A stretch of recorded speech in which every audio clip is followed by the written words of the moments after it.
Hi, everyone, and welcome to this session on media professionals, our panel of media professionals here that work on impactful coverage of GCRs.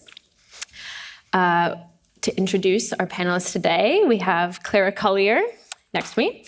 Clara is the editor-in-chief of Asterisk, which is a quarterly magazine featuring clear writing and clear thinking about the world's most complicated problems. We have Kelsey Piper.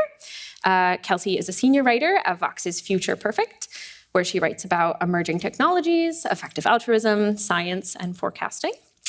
And then on the end, we have Shakeel Hashim, who runs the AI Safety Communications Center, also known as ASC, with Alex Lentz. ASC supports organizations and individuals with AI communications, primarily press-related communications, offering strategic advice, media tracking, and writing and pitching press releases and op-eds. So this session does include the opportunity for you all to submit questions for our speakers. We'll start with some questions that I've prepared for some period of time, but I would encourage you to submit your questions as soon as you have them so we can integrate them into the conversation. And there will be office hours after this talk in Junior Ballroom 4 right after this session. So you'll also have the chance to more casually talk with our speakers if you'd like. So I thought we'd start the conversation by introducing people to your work a little bit, for people that don't know about your work. And I'm curious about the theory of change that you all have for why you work in media, and how you got started in that, how you're thinking about impact right now. Yeah, anybody who wants to jump? I'll start with you. I'm looking at you, Shakeel. We'll start with you. So I am a defected journalist. I was a journalist for a while because I was very interested in explaining things to the world. I think there are lots of things where people just lack the information that they need to really know what to do or how to act. But then a couple of years ago, I moved over to the comm side, where the theory is almost a level higher than that, of trying to help lots of journalists understand what's going on in various topics, because there are lots of groups who are constantly trying to persuade journalists. If journalists only listen to those people, they'll get a very one-sided view of what's going on. And I think through comms work and behind the scenes support for people and organizations who work on this stuff, you can help journalists get a more accurate picture of what's going on in the world. Yeah. Mm-hmm. Yeah, I think probably my sense is that both of you share like the sense of wanting an accurate understanding in the world through your work. Yeah. I'm Kelsey. I've been at Future Perfect at Vox for 6 years.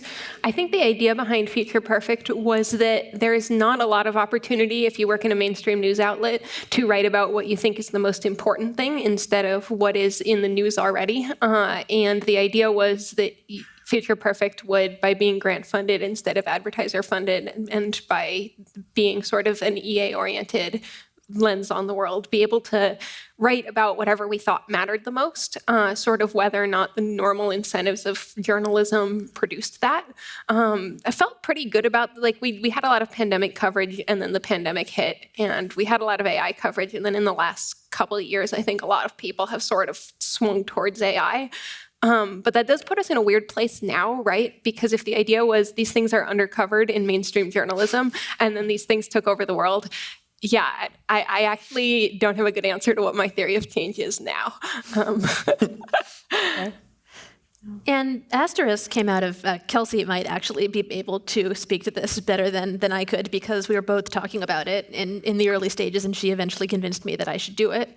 But I was dissatisfied that this would have been, 2 years, year and a half ago, with the state of a lot of EA communication with the outside world. I felt there was a lot of material that was very much geared at highly involved EAs who were familiar with a lot of concepts, who knew a lot of jargon, or material that was very evangelical, that was geared at getting people to develop a worldview and get them when they're 22 and they move to Berkeley and start working in AI safety. And I think there is a real place for this material. And at the same time, there was a sort of missing middle of communication that just presents the ideas a la carte that says, we think this is important, we think this makes sense, and we think that a lot of people in the world who work in government, who work in think tanks, who work in media, academics, various people, would benefit from trying to understand this, from having more tools to think through this, without it necessarily being attached to accepting a whole philosophical and cultural complex. And at the same time, there's a lot of material, things people work on that EAs often don't read because we can be an insular bunch. And I wanted to include some of that too and have the publication really be a bridge between those worlds. That makes a lot of sense. Yeah, I think all of you are sort of putting at this dynamic of trying to translate a lot of maybe technical work or like nuanced work from the EA space to audiences that are external. And I'm curious if there's any particular like pain points or frustrations or challenges in that particular act of translation. So one thing I run into a ton with AI is that you're always trying to make very fine distinctions between things that sound almost identical but have like very different implications for what we should do.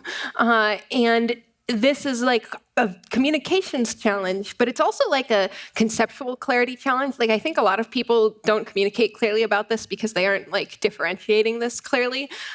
So you've got these very adjacent concepts that people are confused about, where slight differences in what's actually going on have like vastly different policy implications.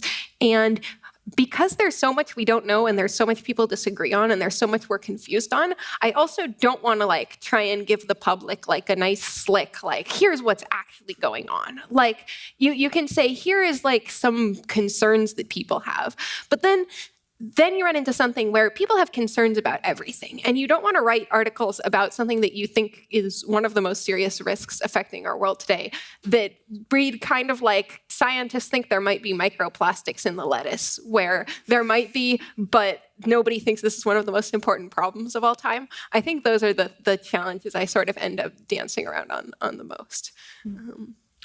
Something related to that I think about a lot is it's very hard to communicate uncertainty without downplaying the thing that you're talking about.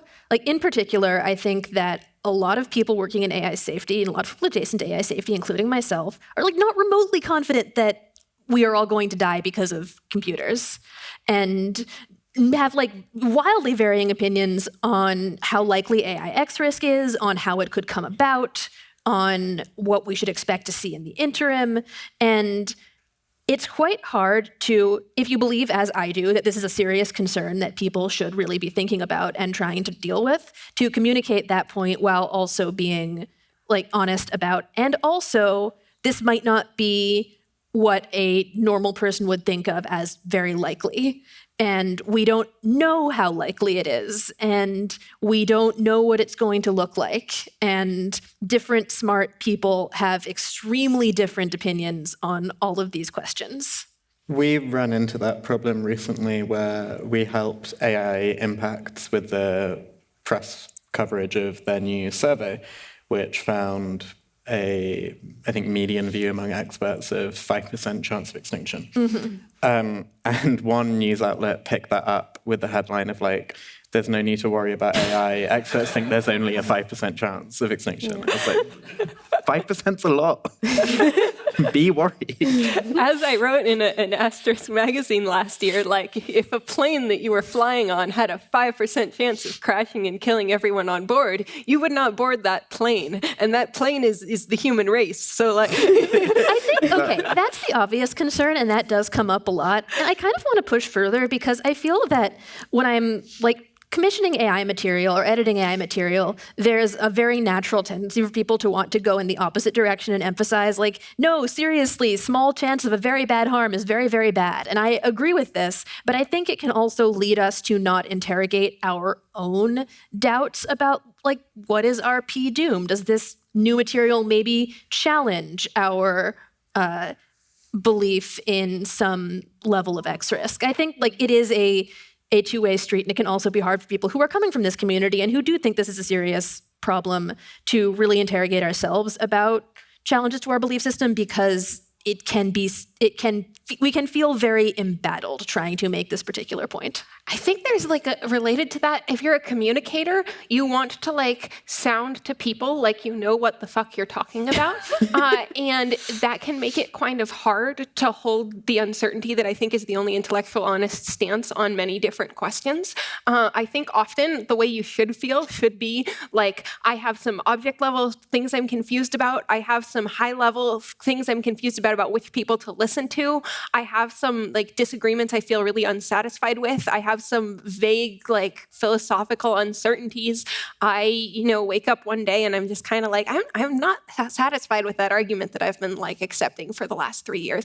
That is like normal, healthy intellectual process. And I think communicators are sometimes like pressured away from expressing it or pressured away from doing it, or just kind of end up like feeling like, well, I can either do my job of like making people aware of this problem, or I can like be intellectually honest. And that seems like a really, really dangerous road to go down. Like I think you can't do your job well if you're not intellectually honest, even though it is certainly much harder to talk about deep, confusing, uncertain things and hold the fact that you don't actually know everything you wish you did about them. I've been noticing this a ton in AI advocacy stuff now, where especially in like public advocacy, there is a constant pressure to say like the sensational thing, because like especially both social media and the mainstream media reward sensationalism and drama and stuff. And so there's like this pressure for everyone to say really insane, extreme things that they might not believe, and I think often don't believe, because that's what you get rewarded for. And there's the like internal justification of, okay, well, at least it's making people pay attention. But yeah, I don't know, that makes me nervous. Are there practical ways that you all feel like you try and juggle that line of like wanting to communicate in a concise way, in a strong way, while also indicating or flagging some uncertainty? Are there like more concrete approaches that you have when you're working on your own projects? I feel like my last 5 AI articles have all been like AI experts are at odds over this question. And that's like the one formula that you can use to sort of introduce. And often the experts who are at odds are like at odds with themselves. If I got these people in a room, they would have like a lot of what ends up coming across as disagreement is like uncertainty and then different emphases within that uncertainty. But that way you can at least like get people to like engage with a range of views and a range of possibilities without it like sounding like we're oblivious. It sounds like here's like a set of views and people who have those views talking with each other and sort of in conversation. It seems to work moderately well. But the other thing I had to do was stop looking at page view numbers, because the articles that performed by far the best were the ones that were more bombastic and more confident. And the articles that I think did the best job of expressing complex disagreements, like they do get seen by many fewer people. Interesting. One thing I do just for myself is I have a long running document of all of my doubts about the case for AI doom, and I add to it whenever I have a new one. And like I go back sometimes and look at like, oh, what did I think about this question in like late 2019, and do I still think that? And does this objection still seem good to me?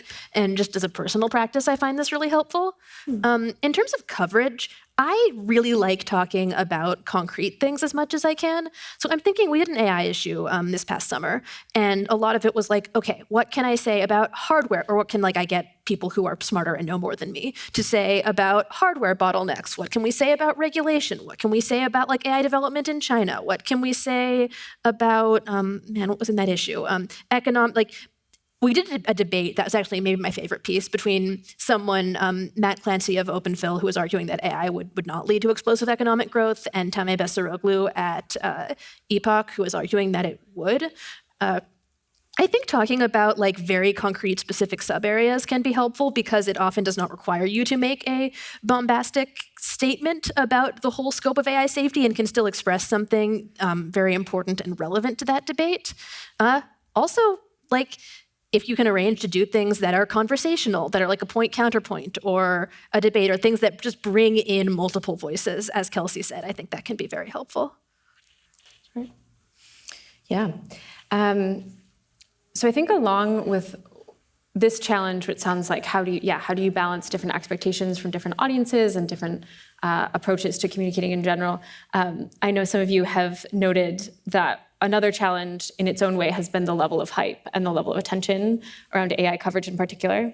And so I'm curious for whether, what your takes are on whether that level of attention has been particularly helpful in trying to communicate these risks when previously there wasn't as much attention on it, but also what challenges you feel like that brings to communicating well. With both AI and bio, I feel like the conversations that it was possible to start as a journalist and like the engagement with readers it was possible to have before they became big flashpoint issues was just much better than now. Like if in 2019 you wrote about the potential for a pandemic and what we should do about it, for one thing, not very many other people were writing about it, so your readers mostly weren't coming in with misconceptions. You were mostly like starting with people who had bothered to click on it and didn't know a lot about it, whereas now you will be taken as pushing a specific political agenda, and you will be taken as taking a side on, the origins of COVID and issues like that. And there's a thing that Matt Iglesias likes to say about how often the way for Congress to get things done is for journalists to have not said anything about it, because then there's like all these compromises that are possible. And once the thing is a flashpoint, then everybody feels like they have to retreat to their side and they worry about the coverage they'll get for their decisions.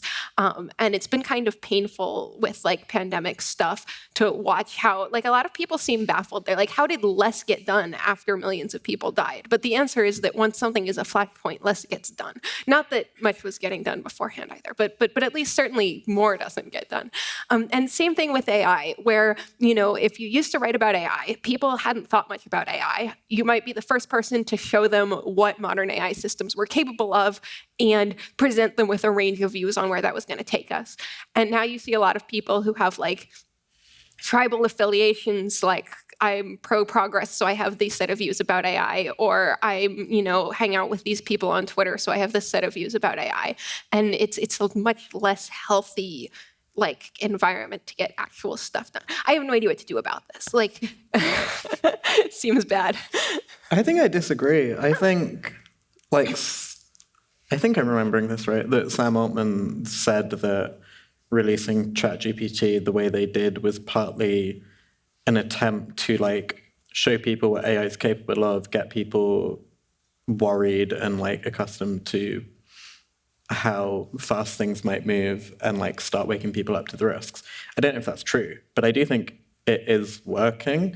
Like I think all the AI safety progress we've seen in the last year, and I think there's been a ton, like the executive order, the UK safety summit, like increasing consensus among scientists and people like Benjio and Hinton and whoever, saying they agree that existential risks are serious. I don't think that happens without all the AI hype and that we got in the spring of last year. Like in particular, I don't think that case Safe AI statement, the one comparing AI to nuclear weapons and pandemics, I don't think that happens without the hype and the attention. I know from my point of view as like a comms person, it's like much easier to get journalists to talk to experts now. Yeah. I think you're both right. No, that's boring. But seriously, like it is, like there is more partisanship. People do have more set opinions. Also, there are a lot of important ideas about what we should be doing about AI that if they are not communicated, nobody will do anything about them. And they need to be out there. And like ultimately, like every single person on this planet is a stakeholder in how AI and bio go, and trying to like not tell them, for their own good is not really something I'm comfortable with.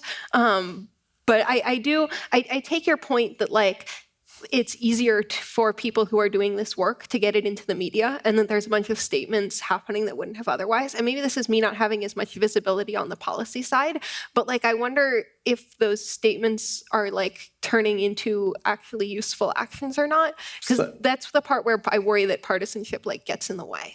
So I've heard from a bunch of people that the media coverage and like big public actions are having a fair impact, so that the case statement was like very important for catalyzing policymaker interest in DC. Ian Hogarth's Financial Times article around, I think, March last year, I think was like very important for the UK AI Safety Summit happening because everyone in Downing Street read it and got really freaked out. Yeah, I think there is like a pretty meaningful feed-through effect. The question which I am very worried about is like this year, especially now that the tribalism is becoming more salient and the narrative is like moving increasingly in that direction of like these people versus these people. If now we're going to start seeing the like partisanship that blocks anything from happening. Maybe some of this is because like last year it was so early that we hadn't got to the tribalism stage yet. There's like a brief window where people hear about it but haven't yet made up their minds, and that is the golden hour in which all productive work can happen. I don't know. Yeah, maybe it is encouraging me. I guess I write these articles, but it often feels like, are they having any policy impact? And it's really cool to hear that some journalists writing really, really good coverage has driven policy decision making. This is like a bit of a hobby horse for me. I feel like climate change circa 1972 is a good case study for this because it was a bunch of researchers who did some projections and freaked out and decided to publicize it. And a lot of stuff happened, and also it became an incredibly partisan issue. Yeah. And that partisanship has been holding back work in the field for decades and has also caused the epistemic commons in that field to be poisoned for a very long time. And at the same time, there have been like great wins and impressive coordination. And I am not enough of an expert on the history of climate advocacy in the United States to have too many immediately intelligent takeaways here. But I think that looking at how people were communicating about this in the late 60s, early 70s is quite interesting, both for thinking about the range of what can go wrong and the range of what can be accomplished in a partisan media environment. It does kind of make me relax somewhat my I wish things didn't get big stance a little, because it's hard to imagine that it would have been better for climate if people had never become deeply invested in it. I guess maybe like if you had a small group of nerds that was just working on like solar panel subsidies, it feels implausible. Like the problem is there's too many actors who have to, and it's the same with AI. There's just too many people who would have to act against their financial interests. Do you all feel like this is an argument against previous EA concerns about info hazards, or whether communicating more about AI safety also increases the risks around AI capabilities? Does that tie in here for you? I think it's like similar to what you were just saying. If maybe there's like a window where the rest of the world isn't really paying attention, and so like the secret Congress thing works, but a point hits where like it's too late, it's become mainstream, like ChatGPT, no matter what we did, was always going to be a huge sensation. Everyone was going to be talking about AI. So once you hit that point, maybe then the info hazards worries go away a bit. I do think this community was maybe a little bit slow to update on like how mainstream it was getting. Like I think there was a period towards the end of 2022 where things were like trending in this direction, and we could have been a little bit quicker to capitalize on it. But also we were very distracted with other things.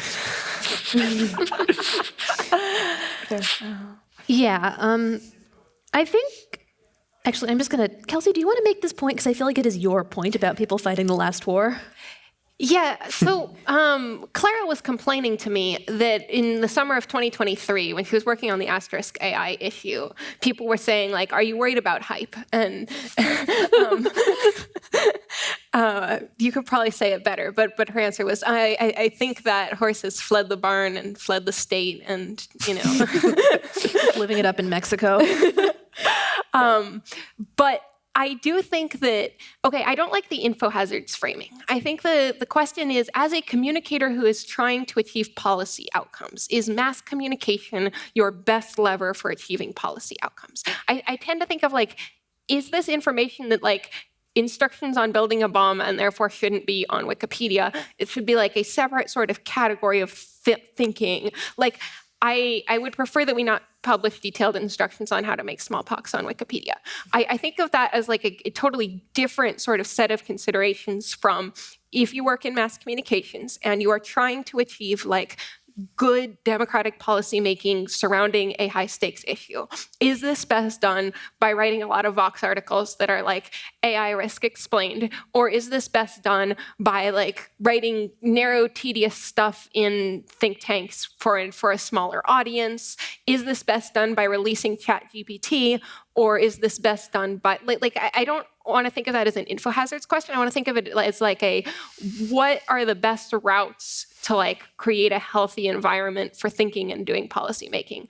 But I do think that like in a lot of early efforts to talk about AI risk do seem to have kind of had the effect of like telling a bunch of people like AI like could probably take over the world, and then at least some of those people were like AI could probably take over the world, you know. And so I think there was a reaction which was like a pretty justified reaction, which was like maybe people who think that super powerful AI systems are not that far off if sufficient billions of investment go into it should avoid saying that loudly near the investors with the billions who are like looking for. But I do think that this like update and things sort of happened too late and then lagged too much. And then you have in the summer of 2023, people saying, should your niche magazine like worry about telling people that AI is a big deal? And and it's a bit late for that. And it's trying to solve a problem that's like by that point. And also, like, man, even just taking it as a given that the publication of superintelligence sets us on a path that gets us OpenAI, then you have to get into the arguments of like, well, is it better that OpenAI is founded in, what year was OpenAI founded again? Like 2015-ish? Yeah. Is it better that it's founded in 2015 or 2020? What about overhang? What about this? What about that? This all seems very, very hard to evaluate. Whenever I get into that specific rabbit hole where you're like, on a very specific narrow theory of change, it is like bad to say stuff about AI because maybe it will like, you know, found these organizations, but maybe it's good that those organizations were founded because maybe if we're going to have this work, it's better if it happens before the hardware gets there. Whenever I get there, I'm kind of like, the nice safe place to retreat to is like a sort of liberal, speech-oriented the thing journalists are like generally coming from as a rule, which is like saying true things in a like non-bombastic like manner to people who want to hear about them. Generally good. Like I was just having a conversation. I'm trying to remember with whom. About exactly this. And it's like, how do you figure out what you should be doing at all? And yeah, the answer is just broadly, I think that people should like know true things. That's kind of where I end up too, especially on like the theory of change question. I'm like, yeah, I have pretty radical uncertainty about many specific like pathways to impact and stuff. But fundamentally, I believe that if you know, while not necessarily trying to max audience or go viral or like convince as many people as possible, but if you try and tell people who are interested in a topic true important stuff as best as you understand it, then I really expect that the ways that makes the world better are like real and important, and it usually doesn't make the world worse. That's fair. Yeah, I guess that ties into the question of, is there advice that you have for people from the EA community, people working in GCRs of either approaches or what you wish people were doing differently, how they approach communicating about their work? I wish people would communicate more and engage with the outside world more. Like, I think a big part of the reason a lot of the media coverage about GCRs and AI safety in particular is the way it is because the people who are going out and having chats with journalists aren't these people, by and large.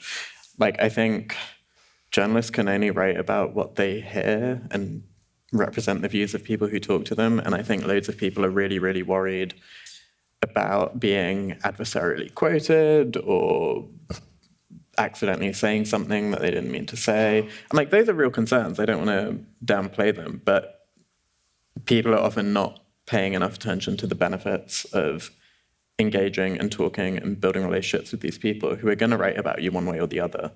So do you want your side of the story heard or not? Yeah, I guess as a journalist who's constantly trying to get people to talk with me, I would be excited about that. But yeah, I think a lot of people who are doing pretty in-depth and detailed technical work don't know whether they should talk with the media about it, and they don't know how to pitch it if they do want to talk with the media about it, which I guess is part of what your organization tries and like helps them do. And it can be really valuable to be articulating what you're doing and be building those relationships if your area suddenly does like become a lot bigger, and also like then you have some practice with expressing yourself. And there are absolutely journalists who will, you know, do sort of hit piece stuff or whatever, but especially most like science reporters, like are people who think science is really cool, and getting to call up scientists every week and make them tell you about what they're doing is like the best job ever. And you publish a paper and you reach out to some journalists whose work you like and say, hey, you should cover my paper. And like, it's relevant and important research that answers an interesting question we wanted to know the answer to. I think that's usually should happen a lot more than it does. And to circle back to what you were saying at the beginning, I think one of the challenges here is that this is a field with a lot of, I'm trying to think of a better way to say this than galaxy brain subtlety, but it really is. And I think there is an actual skill set associated both with communicating about your work if you are an AI safety researcher, and as a journalist, just understanding enough of the technical details to be able to evaluate, like, is this paper as big a deal as it claims that it is? What are these, like, or are these techniques that are mainstream in ML academia that are kind of just being repackaged? Or what are major disagreements in the field that would exist about this? Like, not to necessarily be an expert who could do independent research, but just know enough to sniff out how something relates to the field that it's in, and to be able to talk about some of the often like very subtle, fine-grained distinctions it's making that have pretty significant effects on how on what it is for, what it does. So I think that it's often very hard for researchers to figure out what they need to translate to non-technical audiences, like what parts of their work are significant. And I think that a lot of journalists covering AI do not have the technical background to ask the right questions. And this is not just about AI safety. This is like AI coverage in general and tech coverage in general. There is not, like, that bench is not as deep as it should be. Yeah, and I think this is both an opportunity for people who want to do communications around GCRs, because journalists are really looking for like sources that they can trust that are credible, and who will sort of give it to them straight. There is nothing as valuable as someone who will straight up say to you, like, I hate this paper. It was going to be predictable that I'd hate this paper because me and author of this paper have like a long-standing disagreement about like this area. But separately from that, it's just repackaging these 3 other papers. You're like, thank you, because that's the kind of thing that is obvious in the field and is not obvious outside the field. And it can be really like frustrating to experts in the field if as a journalist you get that wrong, but also the like command of the literature you need to not get that wrong is just like a full-time job in itself. And then you have the other full-time job where you have to write articles every week. And like being that person who can sort of explain stuff from an inside perspective is super valuable to journalists. And I think also like often valuable to you if you're a professional in this position, because you don't like the bad media coverage and you want to air all your secret grievances off the record. We like it when you do that. I think this is also true for AI policy stuff, in that at the moment, I would argue a lot of the narratives going around about the way influence is working and the sides people are on is just completely incorrect. And I think it would be great if more AI policy people were talking to journalists and being like, no, you've got the like coalitions completely wrong. It's actually like these people being mean to these people. We tried this. Yeah, I tried to write up a like explanation of like different schools of thought in AI safety. The problem is that those get out of date really fast, and that I do wonder if part of the issue here is that like literally a lot of journalists live in New York, and from more than 15 feet away, it is very hard to see the difference between EA and EAC and someone who just works at OpenAI and kind of thinks we're both nuts. Yeah. There is a lot of overlap. I feel like in people in this community, including me, have a certain narcissism of small differences about the different clusters here. And at the same time, the different clusters are important for understanding why people act the way they act. And if you're not on the ground and don't have that sourcing, it's just difficult to talk about. I do think California being far away from DC is like deeply impactful on policy in a way that's really unfortunate, because like getting tech policy right has been for decades, like not just with AI, like a really high stakes issue.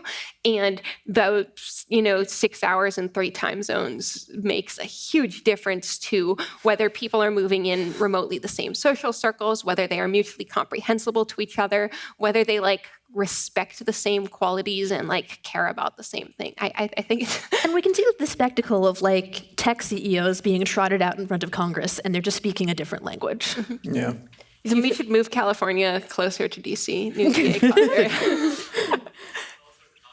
Yeah. Okay. California has great weather. DC has terrible weather. This is it. You want to take DC and put it in like Nevada? Do you also feel like what you were pointing at is there are maybe, what's the way to say it, people playing by different rules, or that there's maybe different languages or approaches from other kind of competing schools of thought or approaches to interacting with journalists as well? Or is there some sense of like that I think there's a sense of like, effective altruist people in this space caring a lot about nuance and uncertainty and communicating that. Is there a feeling that that's pushing up against people who maybe take a different approach or have other interests or different interest groups? I definitely think that's happening. And like the OpenAI board saga, I think, was a good example of this, where what you saw happening was Sam Altman really knows how to play the game. And like he did it expertly. It was like really, really impressive. Because he spent years building relationships with journalists, was calling them all up, he was feeding them his side of the story, and they were, in a lot of cases, more or less regurgitating it. And I think a problem we're running into now is we are going up against very, very powerful people and companies and interests who know how to play the game, who are very willing to play the game because they don't have many ethical lines or boundaries. And we, as an ecosystem, are both worse at playing the game and less willing to play the game. And I think that's just going to be a problem. I do think the saving grace, though, is that a lot of journalists are reflexively and correctly allergic to power. I think that's definitely true. I think the thing that's really annoying about the position we're in is we both have a lot of power and are fighting a lot of power. And I think we're actually really bad at talking about the fact that we are up against and fighting against a bunch of powerful interests. I think we're really bad at talking about how a lot of the things we want to achieve will lose lots of people billions and hundreds of billions of dollars. And a big element of the OpenAI saga was that many of the people involved had enormous amounts of money on the line. And this was just completely missing for most of the coverage of it. Yeah. Although I do actually think in the end, when the dust settled a bit, definitely the media line was that the board was incompetent, but it was also that the money gorilla won out. Yeah. That the people who wanted to make billions of dollars off this beat out the people. Whether or not this is accurate, I think that we still don't know enough about what happened inside there to really say. But I think the media narrative did settle on there were people who were trying to protect safety at the expense of money, and they lost.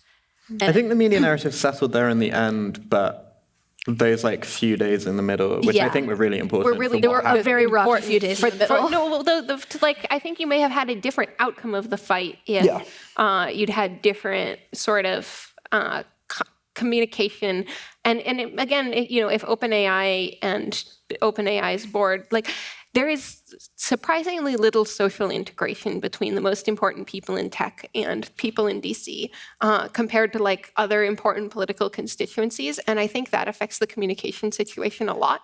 If you kind of already know some people in a subculture, then gesturing at the subculture is as simple as saying those people you know. And if you have more separation, then you have to do a lot more work to lay out who we're talking about, what distinguishes them from other groups, where they're coming from. I've had a lot of conversations with coworkers at Vox where they're trying to make sense of some of these distinctions. And I'm like, nope, those people are something else entirely. Yes, those people live in a group house in San Francisco, apparently, but there's a lot of group houses in San Francisco. I've never heard of them. And like, not to downplay that, but also Meta has an enormous DC lobbying arm, and a lot of these places do. And Meta has been like, I think that Meta has done very well at depicting all of their AI-related decisions, which are controversial within the field, as like brave, innovative, and also like, generous, when usually the media is like pretty skeptical of Meta, and I think is justified in being that way. My biggest beef with the media at the moment is how little scrutiny is being paid attention to Meta. And I don't know, you've got like Meta in articles talking about how terrible AI safety people are because they're opposing all the, like you said, brave, wonderful decisions Meta are making. And I think like the complete lack of scrutiny on this company that history suggests we should be very, very skeptical of, I found like really surprising, especially given how journalists have spent years writing about how terrible Meta is. It just like seems to be completely passing them by on this. Yeah, and there's like, they are not even denying, like, yes, we are making these things open source because we expect that in the end we will make an enormous amount of money from doing this. And there is very little, scrutiny and attention paid to, like, how is this going to work? What do they want people to do with these tools? Sometimes I just feel like the thing I find myself saying most often and having the hardest time communicating is billions of dollars are being invested in AI on some very specific assumptions about what is technologically possible within a fairly short period of time. And people vary enormously on whether they think that's in fact going to happen. But billions of dollars is being invested on that premise. And if you treat people aren't sure what's going to happen here the way you treat uncertainty in many other areas, you will end up very confused because in most of those other areas, there are just not bets of the same magnitude being made. And like, it seems weird that you need to tell journalists, do less paying attention to what people are saying and more looking at where they're spending billions of dollars. But I think they should do a little bit more of that because it's clarifying. Well, I want to make sure that we have time for some audience questions because there's a lot of good questions and a lot of upvotes on some of these questions. So I want to jump into these. One question, any data points on the best call to action or plugs that have worked in your experience? For example, at the end of a piece, do you try really hard to include an upcoming research program someone should apply to or some similar call to action? What would be a great call to action for GCR communication? I mean, as a comms person, I'll say that I think it would be pretty weird for journalism to include calls to actions to things. I think that's like not your role and shouldn't be your role. I mean, we've done a big problem actually at the moment with AI stuff in particular is the lack of a good call to action because there isn't a ton most people can do at the moment. I think that will probably change, especially as we move towards legislation. There'll be all the usual of like, call your senator, send a letter, tell your friends. And like some of that is useful at the moment. Yeah, I don't have a great answer. I think the question embeds a little bit of a premise that like a lot of what media is doing is being the top of a pipeline for people to like get involved. Yeah. And I think I'm very rarely trying to do that and like never with my Vox content. Like if somebody reads that AI is incredibly important or reads that we're not doing anything about pandemic prevention and is like, wow, I'm really worked up about that. I want to go do more. I do hope that like they can click through some of my links and find opportunities to do stuff. But for the most part, I wouldn't want to write with the aim of like getting them into the pipeline. I want to like write things that it feels like there's sort of an implicit contract or something with the reader where I'm like, I'm telling you this information. And if I'm telling you this information with an agenda of like recruitment or evangelism or something, it feels like I'm not like living up to what I'm supposed to be doing, which is like reporting, going out there, figuring out what's going on, and telling you about it. And maybe this is the same as you were saying. It would feel a little inappropriate for journalists to have a call to action. I think there's sort of a duty to like not blend journalism and evangelism. And I'm not doing evangelism. I'm trying to figure out what's going on and tell people. Yeah, I don't have anything to add. I agree with all of that. Interesting. One question here is that some of the most persuasive communication strategies cut out nuance to make a message simpler. This person says, I hate when this is used against positions I believe to be true. How do you decide when to cut out nuance to persuade more effectively? It's so hard. And it's especially hard in this ecosystem, which, for very good reason, puts a very high value on honesty and truth-seekingness. I like to think that you can have it both ways, that there are ways of making catchy, persuasive statements that are still nuanced and fully like true. I think it is a lot of work. It's really, really hard, but I think it can be done. Yeah. I do think something that sometimes feels relevant to me is that if you don't care enough about making sense to people and being persuasive to people and meeting people where they're at, the nuance will get stripped out anyway. It will get stripped out by like other channels of communication and other accounts of what's going on.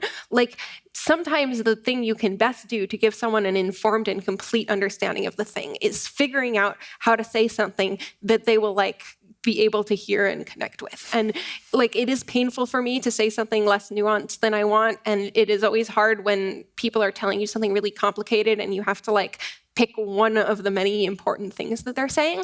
But I think there's like, I have seen organizations and people make the mistake of like thinking, well, if all of my public communications are incredibly nuanced and dense, then people will have to interact with the nuanced and dense thing. No, they won't. They will interact with a Twitter post that like made up something based on like having overheard something you said at a party. Like, This is kind of a cop-out, but I really like formulations like, this is a concerning trend, and there is a lot of reason to take this concern seriously. And in order for us to not be concerned, something would have to, like this trend would have to change. And here are some reasons why one should think seriously about this. Like statements that I do just wholeheartedly endorse and are kind of soundbitey and are an invitation to more nuanced thinking without having to put all of that up front.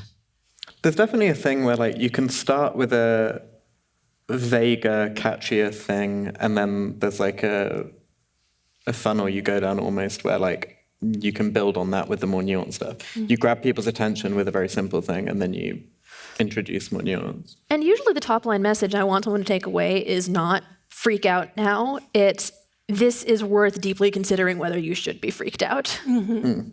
Yeah. Yeah, I think usually it's a success if what you manage to convey to someone is that there is interesting and important work on a critical topic happening here, and they should try and like make sense of that work. There are interesting problems to work on if they're looking for problems to work on. There are people to talk to if they're looking for people to talk to. There's a lot at stake, which are all pretty like nuance-free messages, but I don't think they're nuance-free in a dishonest direction. Like, there's a lot at stake is the AI statement I feel the most comfortable making. If people are like, say something true about AI, I'm like, there's a lot at stake. That's great. Another question here is, who are the marginal readers you'd like to reach? And what readers do you assume you will not reach? I think we're all going to have different answers to this question. And I have a pretty specific audience in mind for Asterisk. I have called them the EA penumbra in the past. It is people who are like one step outside of EA, are probably like pretty wonky and quantitative in their thinking, who have maybe had exposure to the term EA, but who are not like, mostly would not consider themselves EAs, although EAs read it, who are often in tech, they are often economists. I didn't actually like do that intentionally. We just do really well among academic economists. It just happens to be the case. I'm a humanities person myself, so this has happened. But there's like a pretty specific profile I have in mind that we are targeting. I think this is not like the objective best profile to reach. It just happens to be the demographic that my publication is going for. I tend to think that like most Vox pieces will be read by a reasonably small number of people who have either happened to be interested and click on it or happened to work in the area. And all you can really hope for is to leave them like a little bit more informed, and if they're curious, like having an idea of what more they could read, both in terms of more of Vox pieces about it and papers that you're trying to bring their attention to and stuff. And then occasionally something will be seen by 1 million people, and you have like very little control over that. And you want to like write things on the assumption that if they reach a broad audience, they will still like be informative and useful to that broad audience. They're not going to end up misleading if they end up big or whatever. But writing for virality, like I think I said earlier, would make me a worse journalist, because the stuff that goes the most viral is like the stuff that I feel less good about in terms of accuracy and depth. So I mostly try and ignore my readers, aside from like intending to not leave them worse off or more confused. I think for me, because of where my work is focused now, the people I'm most trying to reach are policymakers. Like the ideal world, everything I touch is read by both Joe Biden and Donald Trump. Like realistically, not gonna happen. But I think like there are big power laws with comsy stuff where when you reach like the one person who has so much power over this decision, that counts for like so much more than everything else. And so it's like constantly striving to reach those people. Yeah. Interesting. A different question. What kinds of projects or work would you be excited to see started in this area? And what do you think people should think about if they're considering working in this area? So one thing is, people sometimes ask me how to be a good EA journalist, and I think being a good journalist is a really important, like, if you are coming to this with the ideological commitments, but journalism is very hard, and like, it is, the hours are demanding, the like word counts are demanding, you're doing a lot of interviews and stuff like that. So I think the big thing that makes me excited about someone going into journalism is if they're excited about journalism and they're somebody who would make a good journalist, then you can be an awesome EA journalist. And I think if someone is good at like the video side of stuff, I talk to people in that situation sometimes, and I don't feel like I have a lot of specific advice for them, but that's certainly how a lot of people get their news and get their understanding of the world. And doing a good job of video journalism, while I don't have the skill set and don't know how to evaluate it, is definitely something that I'm excited about people doing. And then I'm excited about people doing like narrower translation work, like talking exclusively to people who do really just people who write really abstruse papers and understanding what's really important and maybe writing that up in a moderately less abstruse fashion so that then journalists can take it and run with it, I think is sort of underrated, because often journalists aren't going to read the papers, and if you can turn the papers into something distillable for them, super valuable. There are a million things where it's like, oh, that project would be so great and it should exist, and the reason it doesn't exist is because it takes a very specific person to do it well. And so I don't want to say, oh yeah, like definitely go for this. I think like if you think it is a good, there's a lot of things where like if you're a great fit, then like this would be super valuable. Like we don't have the alignment newsletter anymore. I think just like some kind of regular publication covering new advances in AI safety work with a somewhat like critical eye would be really great. It takes a very specific person to do that. I think that like certainly more policy maker oriented journalism would be great. Takes a very specific person with a very specific Rolodex to do that. I'd love to see more just like beat reporting on things happening at AI labs. Takes a very specific person to do that. Kind of a lot of things in that vein. In general, when it comes to career advice, often you're going to have your most impactful career if you find something where you are one of the best people in the world to be doing it. And so trying to like stretch yourself into something you're no good at is like very rarely a good idea. And playing to the stuff that you are really, really good at is like I don't want to say like just go do whatever. Like I do think the impact matters a lot, but yeah, it's often a very specific like. It's not that this project will happen regardless. It will only happen if you're the best person to do it, and you should figure out what project that is that you're the best person to do. Definitely agree with all of those, especially the video stuff. I really wish we had more video content coming out of this ecosystem. The one thing I would add is like just more comms people in general. There are like hopelessly few in this ecosystem. And I would love more. I mean, right now, CEA is hiring for a head of comms, OpenPhil is hiring for a head of comms, GiveWell is hiring for a head of comms. I would love for really brilliant, talented people to fill all of those roles. So if that is you, please apply for them. If you know people, please direct them to those jobs. Yeah, I'm just very cognizant that, like, especially on the AI front, Meta, IBM, Andreessen Horowitz are all lobbying hard right now, and they all have hundreds and hundreds and hundreds of comms people who've been doing this for years. We do not. It is going to be very difficult without us having more people doing this work. Sure. Well, we're hitting time, and there are more great questions from the audience, so I just will encourage all of you to come to office hours after this, which will be in Junior Ballroom 4. And thank you so much to our panelists and our speakers for this conversation, and thank you all for coming. Thank you. Thank you.